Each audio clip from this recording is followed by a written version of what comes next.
Tout le monde connaît cette légende, mais personne.ne connaît son histoire et de ce qu'il a traversé. Pour plus de vidéos comme celle-ci, abonne-toi, laisse un like et n'oublie pas de partager. C'était un petit village nommé Magama. Un petit garçon nommé Amidou vivait avec ses parents. Amidou était un enfant surnaturel. Il était génie mais turbulent. Quand il voyait des enfants de son âge aller à l'école, il pleurait et disait « Maman, moi aussi je veux aller à l'école ». Sa maman répondait toujours « Mon fils, tu iras quand tu auras l'âge d'aller ». Un jour, sa mère a décidé de le laisser aller. Arrivé devant la classe, les élèves crient et disent « Monsieur, il ne peut pas rentrer ici ». Mais le maître le laissa entrer.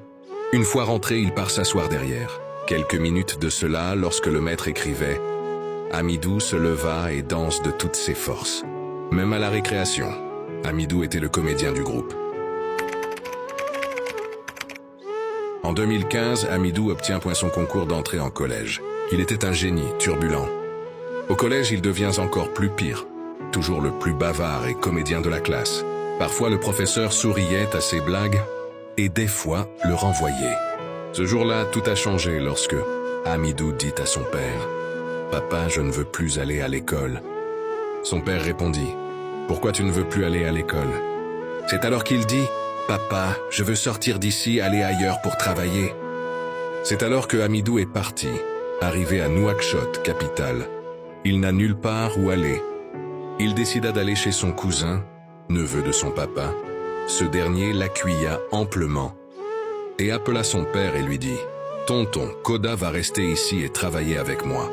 C'est alors que le père de Koda accepta. La maison contenait que 2 chambres, une pour son cousin et sa femme, et l'autre chambre était pour la cuisine, et Koda y dormait. Il a continué longtemps comme ça, malgré les flèches jetées par son cousin et sa femme. Il continuait d'encaisser. Mais un jour, il a fini par perdre patience et quitta la maison. Il se retrouva dans la rue, il ne connaît personne, point nulle part où aller, mais il resta déterminé et résiste à cette épreuve de la vie. Il dormait devant les boutiques et dans la rue plein de criminels et de délinquants. Mais il est resté humble et n'a jamais oublié d'où il vient. Lorsqu'il commença à trouver des amis, il se sentait apaisé quand ses amis disent « Bonne nuit, à demain ». Il sentait de la peur, car il ne sait pas où dormir. Où est-ce que demain le trouvera en vie sur cette rue? Il a rencontré un boucher du quartier, avec qui il passait du temps pendant son travail. C'est alors que le boucher lui dit « Tu peux venir passer la nuit chez moi, je suis seul, tu as de la place là-bas ?» Koda répond « Oui, avec plaisir », parce qu'il se disait « C'est mieux que la rue ». La chambre du boucher contenant 2 matelas, Koda se coucha sur le petit. C'est alors qu'à 6 heures du matin, le monsieur est réveillé et lui dit des choses stupides. Koda a compris ce que voulait ce psychopathe. Il a décidé de quitter la maison à 7 heures. À nouveau, il se retrouve dans la rue. Ce jour-là, il ramasse un billet de 1000 points et il est soulagé. C'est alors qu'il part à la boutique la plus proche et il achète du pain et du lait. Ce billet l'a dépanné plusieurs jours, voire plusieurs semaines. 2 jours après, il rencontre son ami d'enfance et lui dit « Pourquoi tu ne viens pas à la maison? Tu seras en bonne condition là-bas. » Koda accepta et part avec lui. Arrivé à la maison, son ami parle avec ses parents et Koda à côté. Il entendit les parents de son ami dire « Pourquoi as-tu amené ce type ici?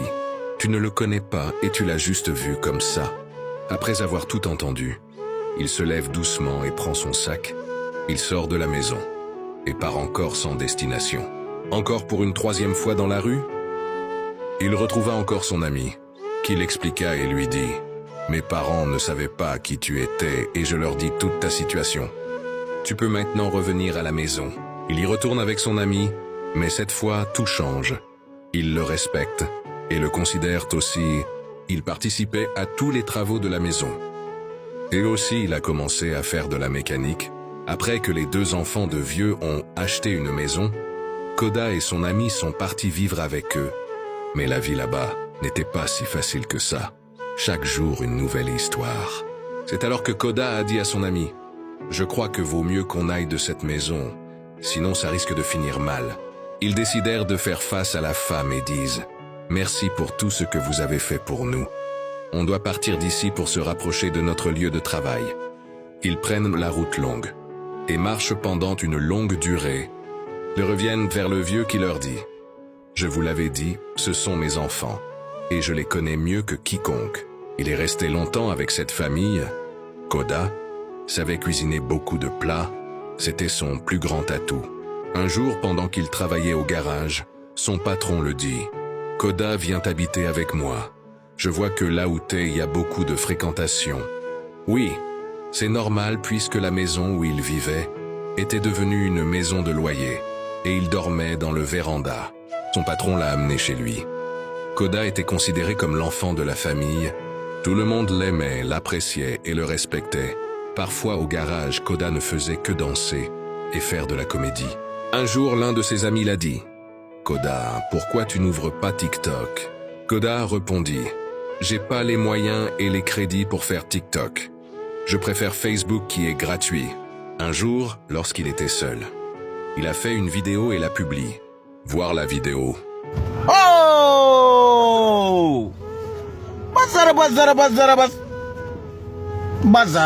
Après avoir lancé la vidéo, Koda oublia même d'avoir la publiée.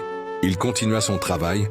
Quelques jours après, un homme généreux l'appela et lui dit « Koda, pourquoi tu as arrêté de publier? Tu fais une vidéo et tu t'arrêtes ?»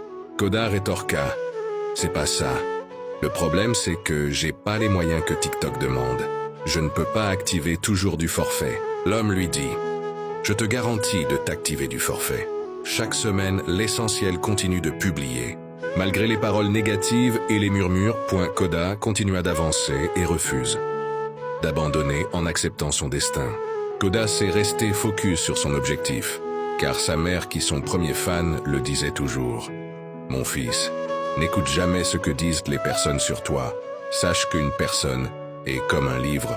La partie essentielle n'est pas sa couverture, mais son contenu interne. » Koda était très proche de sa mère, que son âme repose en paix.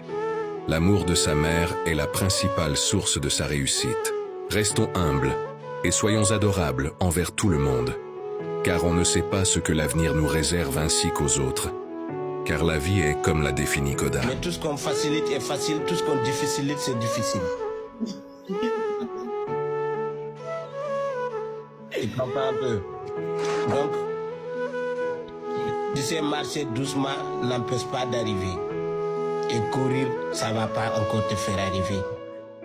Donc, tout ce que tu fais et tout ce que tu veux faire, il faut marcher doucement avec.